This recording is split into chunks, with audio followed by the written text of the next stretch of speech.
What up guys, welcome to the video. Today we're going to react to History Summarized South Africa. So this video I just got recommended on YouTube by YouTube, and I feel like I want to react to this because I got a lot of people that watch me from South Africa, and due to the fact that I don't really know the history, I know about the apartheid and stuff like that, but I don't know about the details. I don't really know the history of South Africa, so I wanted to take the time to watch this with y'all. So let's jump right in, react to this, let's go.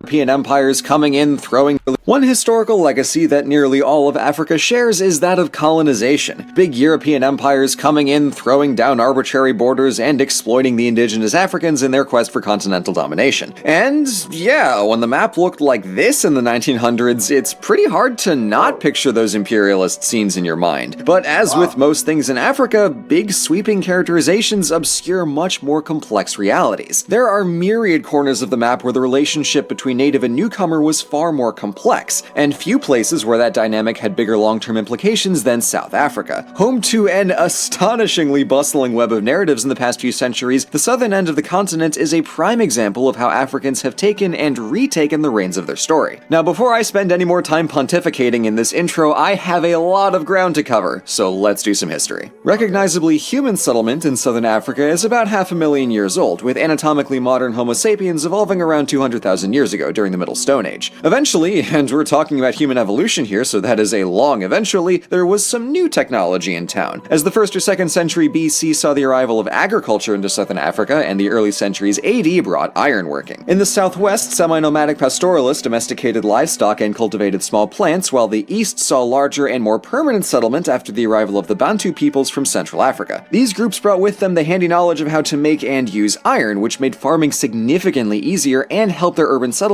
sustain hundreds of people. By the medieval period, it was several thousands, as the Zulu Kingdom in the Limpopo Valley became a huge commercial hub in the 11 and 1200s with strong links to trading centers on the Indian Ocean coast. Mapungubwe and the Limpopo Valley later came under the umbrella of Great Zimbabwe, but that is a tale for another time. So by the middle of the 2nd millennium, southern Africa was rocking a variety of different ethnic and linguistic groups. But that diversity was of slim concern to the Europeans who would make their way into Africa over the next few centuries. In 1487, Portuguese sailors crossed southern Africa to pass into the Indian Ocean, and for the next century and a half, they simply treated the south coast as a rest stop. Not so after 1652, when the Dutch officially founded Cape Colony and set about a much bigger operation. From their port in Table Bay, they traded European and Asian goods with the local Khoikhoi people to get provisions for passing sailors. The port was built primarily for use by the Dutch East India Company, but was also open to foreign ships, for a price. Keen to min-max this business model, colonists ventured beyond Table Bay in order to do some of the farming themselves.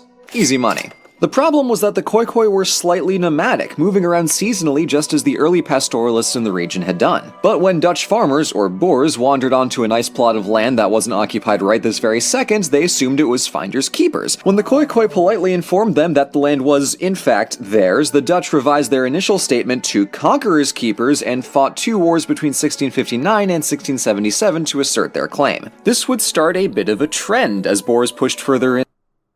That is honestly wild. What? What? This is like crazy to listen to. What the fuck?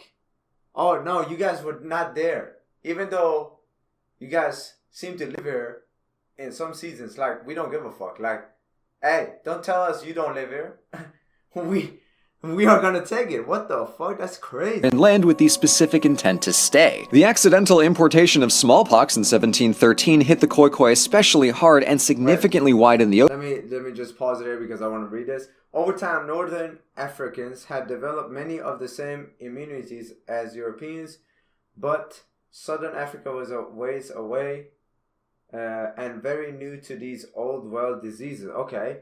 In 1713, sailors from the East India were quarantining in port to avoid bringing an outbreak of smallpox ashore, but a contaminated load of laundry was enough to start a Ooh, that checks out. Honestly, we've seen crazier. opening for the Boers to step into. By the later 1700s, the Khoikhoi weren't widely enslaved or exported like West Africans had been for the Atlantic Triangle trade, but they were definitely suppressed into a servile working class. That said, there were chattel slaves in the Cape Colony, but they just weren't South African. Dutch sailors had actually imported slaves from the Indian Ocean, mostly Muslims, which further stratified the racial class system. Keep that in mind, because it'll show up later. But soon, even the Dutch would no longer be atop the pyramid, because some European geopolitical slapstickery, it's a Napoleon thing, resulted in Britain annexing the Cape Colony for themselves in the early 1800s, sending their own settlers to Port Elizabeth in 1820. They also sent tax collectors and abolished slavery, and this is where the colonial dynamic starts to get weird. Because the Boers had been living in southern Africa for a century and a half, in which time they'd incorporated French and Germans, and now, beyond just Dutch colonists, they considered themselves Afrikaners, a local population that, after the arrival of the British, was now being oppressed by alien invaders. That, my friends, is one heck of a swerve, but they were serious, so they adopted the not uncommon strategy of running away from Britain, leaving the Cape Colony in the mid-1830s to trek northeast and establish the Oranje Vrystaat and the Zuid-Afrikaanse Republiek in the early 1850s. As we noted earlier, this land was very much inhabited, so let's hop eastward to see what the Bantu groups were up to. As it happens, lots. Since the late 1700s, the entire structure and demography of their societies were changing. With new approaches to militarization, small states were consolidating under stronger kings to form large states and confederations to better compete for Indian Ocean trade. By far, the biggest player in this process was the Zulu Kingdom under the leadership of Shaka. Much to the enjoyment of biographers everywhere, Shaka was an intricate and unusual character. Exiled from the royal family at a young age and treated horribly by his peers, he came back determined, bordering on cruel sometimes. He never married or had any recognized children, and his most trusted advisor was his mother. Good son. At a young age, Shaka proved himself as a warrior for the neighboring Mthethwa Confederation, and with their support, he became leader of the Zulu after his father's death in 1816. And when the Mthethwa king died 2 years later, Shaka became the dominant player in that confederation. From there, it was go time, and the Zulu expanded rapidly, fighting hard but working to incorporate conquered kingdoms into the new Zulu state. Still, many were not fans, and migrated away from the conflict, which led to huge demographic redistribution, with some displaced groups like the Lozi and Ngoni going almost 1,000 miles north. But Shaka wouldn't live to see the longer-term success of his kingdom, as he was assassinated in 1828 by one of his half-brothers. Still, the Zulu Kingdom stayed strong and ran up against the Afrikaner Voortrekkers in the mid-1850s. And this is where our two plot lines converge, and the resulting frontier zone between Afrikaner and British and Zulu and other Bantu groups is, complex. This frontier, like many, saw trade and cultural exchange as well as conflict, with alliances forming and ending based on pure circumstance. So even though the map in the 1800s was already a giant checkerboard, it's important to note that even within all of those states was a dynamic cast. I'm not gonna lie, I gotta be honest here. All these different, groups, you could say, tribes, groups, whatever, everything is just it is so it just goes to show how complex the history is. It's not black and white. It's a lot of things that have happened, and I did not know. First the Dutch came, and then from there they took some land, a little bit of more land from the South Africans. You call them something else back then, as I can see right here. But it was because there was tribes or groups or whatever you can call this. And then later on, just the UK just came and was fuck that. We colonizing this. That's crazy. Look at how much the UK has taken. The red is the UK.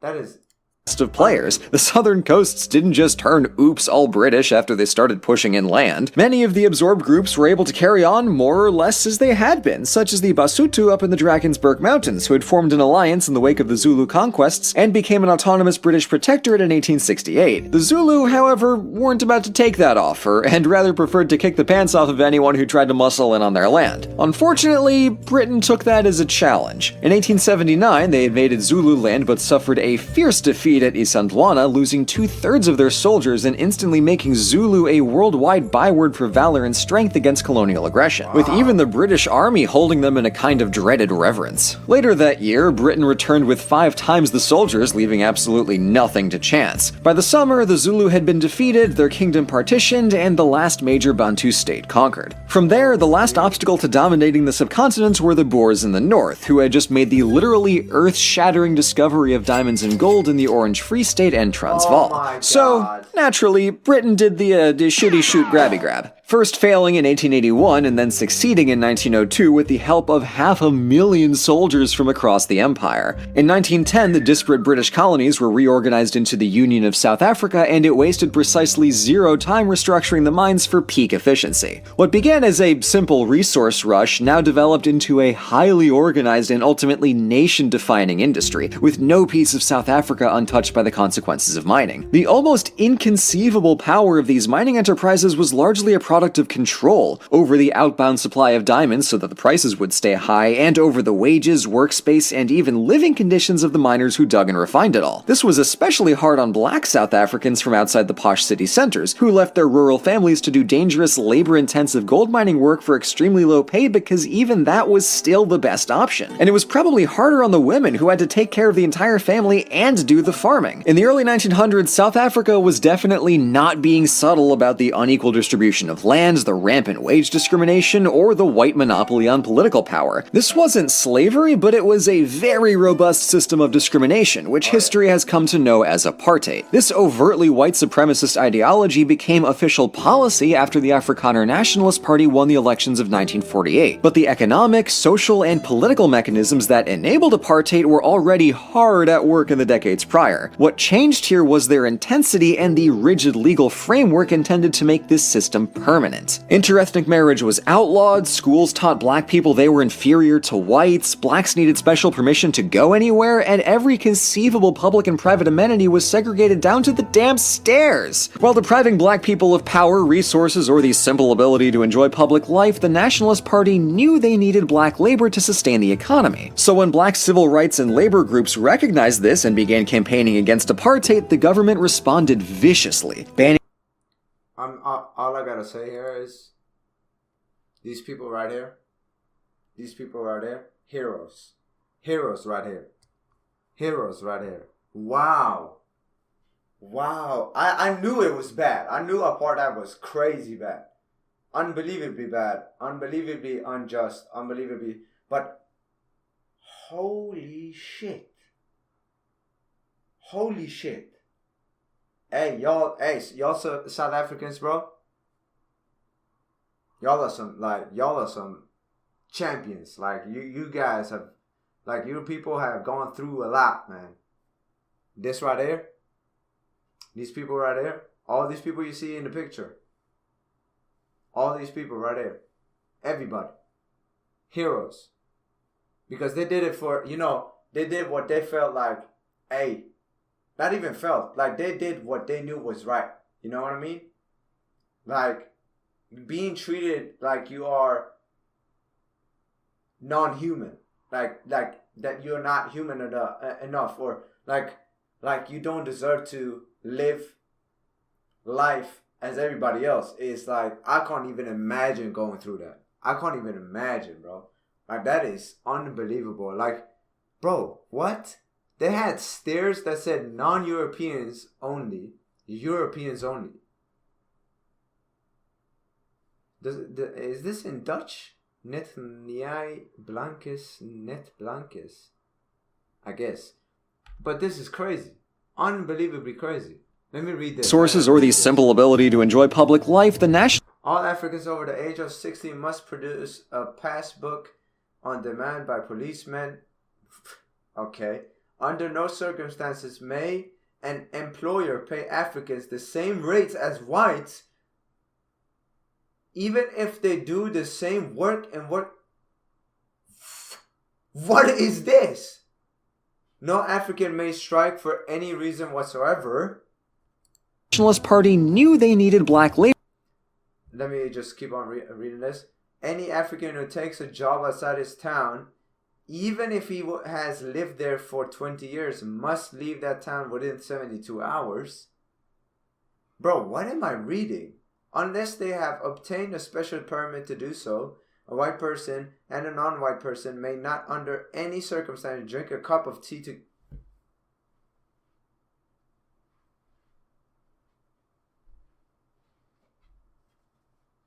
Yo, what the fuck am I watching right now? No white person may have sexual relations with an African, colored, or Indian person. No African may attend a birthday party if the number attending could make the gathering undesirable. This is honestly the wildest shit I've read. An African in an urban area who is out of work must take work offered to him by the Bantu Affairs Commissioner or be removed from the area. No African may buy land or own property anywhere in the Republic. Under no circumstances may a non-white person use facilities set aside for the use of white persons. No white man may teach an African servant to read. This is unbelievable. I can't even imagine. I can't even comprehend that I'm reading this. And that this was reality back in the day. Now, I do want to add something because I've seen some stuff happening in South Africa. South Africans, not only is it a country that is extremely cultured, extremely diverse, and ethnicity-wise, like there's so many people, different people from around the world that live in South Africa, and there's so many things that happens that I've realized something. I've seen some things about South Africa that I want you guys to, do not get offended, please. Don't piss me off now, okay? Because there's some people that really get pissed off for no reason. I'm not educated, okay, in this stuff. So do not come in the comment section with some stupid fucking offense. Don't try to attack me, okay? I'm trying to learn stuff. That's why I'm watching this. And that's why I'm fucking, trying to understand, okay? So what I'm trying to say is that I saw some stuff on the news a few months ago about how South Africa is going through a lot of problems when it comes to criminality, like robberies, killings, and stuff like that. And then I also saw there's like a high percentage of people that don't have jobs, and that is probably the biggest reason for people becoming criminals. But I've read stuff like that there's like 20% or 30%, I don't know exactly, but 20% I think I read of people that don't have jobs, that, basically are jobless. And I've read so many things, and I've also seen like there's a party in South Africa that is completely racist. What I've seen, where a stadium was full like with South Africans just chanting about killing farmers. And as I've understood it, like, of course there's farmers that are black, but there's also farmers that are white, so white people. And majority of it, I think, I'm not 100% sure, but you guys can correct me, are white people. And the farmers, basically, when they were chanting "kill all the farmers," something like that. I don't remember the chant exactly, but I've seen something where the leader of that party was chanting "kill the farmers." And for me, that is unbelievable. Like, how can you let it? No way, shape, or form is it okay to treat anybody, no matter the skin color, no matter the creed, no matter whatever, bro. It does not matter. Like, nobody should be treated the way South Africans were treated, especially Africans. I'm talking about Africans. South Africans, I don't know if it was specifically people that were South Africans, because think about it this way. I'm thinking that there's probably a lot of people that were from different parts of Africa as well that also lived in South Africa and had to go through this. But mainly South Africans went through this shit, bro. they went through this fucking insane period of time where they were treated like they were not human, which is insane. But I'm trying to point out that no matter what, like, you should not let people like that, leaders like that come with hatred instead of real solutions to the problem. Like, how are you coming out and trying to be the same thing that the Dutch people and the British people were? How can you come out and be the same equivalent thing to them in this time and age? It is unbelievable. I could not believe that I saw that. I could not believe it. People are getting killed in taxis and cabs in South Africa. They call it cab killings or taxi killings. Like, unbelievable stuff are going on in that part of the world. And I feel so bad for the people that are affected, because there's stuff like that happening in Europe as well. There's stuff like that happening around the world. But the thing is I've seen, like, people are, there's a lot of people that are complaining about the corruptness of their governments. And it seems like that is the case in South Africa as well. Like, a lot of people are not at all happy with their government. Not at all. That's what I've seen. But I don't want to get too political. I'm just trying to, go through this and learn about the history. But I wanted to add, like, it is crazy times in the world.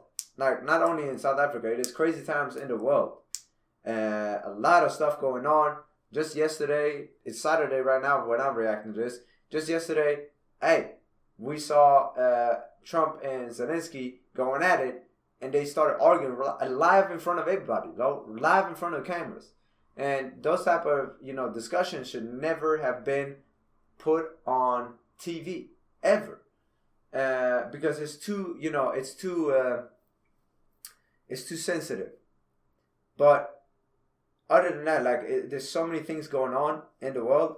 You got the Israel, Palestine, everything. There's so many things that's going on, and you just don't know what will happen the next day. We are living in a time we don't know what's going to happen the next day, honestly. So the only thing I feel like as a human being we can do, like individuals, is to live our life with pureness, to live our life with sharing joy, sharing happiness, sharing, love, sharing stuff like that, because you just don't know. Like, it does not matter if it's with your family members, with your friends, whatever. You just don't know what's going to happen tomorrow, okay? And we don't want to go back to times like this. We don't. Like, nobody wants to go back to times like this, no matter where you are. No matter where you are. This is not right. And I feel like, bro, the stuff that South Africans has gone through, it is unbelievable. But, hey, praise the people that pushed back. Praise the people that did the right thing and made sure that their people could be free. You know what I mean? So, hey, shout out to those people. But let's keep on going. It's 2 more minutes. I don't know why I ranted about that stuff, but I felt like I had to talk about it because I want to hear you guys' opinions. I want to hear your information from your side. I want to hear your opinions. I want to read the comment section. You know what I mean? Because this is interesting for me, So let's keep on going. Labor to sustain the economy. So when black civil rights and labor groups recognized this and began campaigning against apartheid, the government responded viciously, banning the African National Congress, arresting their political and paramilitary leaders, firing into crowds of protesters at Sharpeville and Soweto, and killing the prominent activist Steve Biko in 1977. Biko was beloved by South Africans for his leadership in the black consciousness movement, which shattered the apartheid fallacy that black people were inherently lesser. After his activism and his murder, black South Africans were rightly furious, but also recognized that Biko was right, that it didn't need to be like this, and some of the Afrikaners noticed it too. During the 1980s, the government and economy were under pressure from persistent civilian unrest and paramilitary action, the growing strength of black labor unions, widespread sympathy abroad, and targeted international economic sanctions. Enter Nelson Mandela. Well, not really enter, he had been in prison since 1962, but while still jailed, he was cultivating potential reformers from within the National Party, looking to convince pliable Afrikaners to let this broken system go and build something new. In 1990, F.W. de Klerk became president, and he and Mandela negotiated on a series of reforms, such as legalizing all political parties, freeing political prisoners, and holding South Africa's first multiracial election, which in 1994, a newly liberated Mandela won by a landslide. He finished de Klerk's process of dismantling apartheid and set South Africa on a course to becoming a proudly multiracial democracy. Almost 3 decades later, there's still plenty of work to be done, but with institutional racism no longer official policy, it's now possible to do that work. Like most places on the African subcontinent, South Africa has been through an absolute ringer of a history in the past few centuries. Between migration, commerce, disease, colonization, convergence, exploitation, oppression, resistance, and liberation. And all of the ethnic and cultural groups that call South Africa home were playing an integral part. And it's already my great regret that I wasn't able to discuss them all in this video. But this grand diversity is a real treasure that rewards every little bit of inquiry with a new perspective on this story. And it's the reason that South Africa is so deserving of its epithet, the Rainbow Nation. Thank you so much for watching. The Rainbow Nation indeed. Hey, I've seen a lot of you guys from South Africa commenting about that, you know, that you guys are the Rainbow Nation, and hey, can't be any truer, you know. I mean, I wish like a man like Nelson Mandela was still here, you know. I feel like the country has come so far, but the situation that the country is in right now, I feel like, bro, people like this man is needed. Because it's a tough time. I've like the stuff that I read. You guys can comment down below and tell me how it is really. If it is over exaggerated, if it is true, if it is, you know, because I've seen some reports, I've seen some videos, documentaries and stuff like that, where, you know, family members are going out of their house and they have guns. I think I saw, I don't know if I'm 100% correct now, because I think I saw one man that was, you know, driving his daughters to school, and before he even drove off from his house, he waited for the what's called the fence to close before he kept on going. They fucking have built like fucking I don't know what it's called, like safety nets or whatever, not safety nets, but like they're built on top of the, you know, the fence and stuff like that, so you can't jump over it. Like crazy stuff I've seen, because there's so many robberies going on, there's so many killings going on. There's that it's a high criminal rate right now in that country, and it is crazy. It is crazy. I really hope those things get solved really quickly, because hey, South Africans don't deserve to go through more hardships, because they have gone through enough, you know what I mean? So politicians gotta step up and, you know, hey, fix that situation for real. Like, no, hardworking people that, you know, wake up and go to work and go to school and stuff like that, they don't deserve to go through a robbery, go through a sense of unsafety and stuff like that. So hey, shout out to South Africa. And this video became really long, but I felt like I really wanted to react to this and not only talk like a little bit and be just like ignorant and stuff. Like, I really wanted to take the time to make this video, because there's a lot of people from South Africa that, you know, follow this channel. So hey, shout out to you guys, much love, thanks for the support, thanks for watching this. If you came so far, I really appreciate it. Subscribe if you're new so you don't miss out on future videos. Like the video if you did like it, and follow me on social media. My links are in the description down below. With that being said, take care, God bless, and deuces.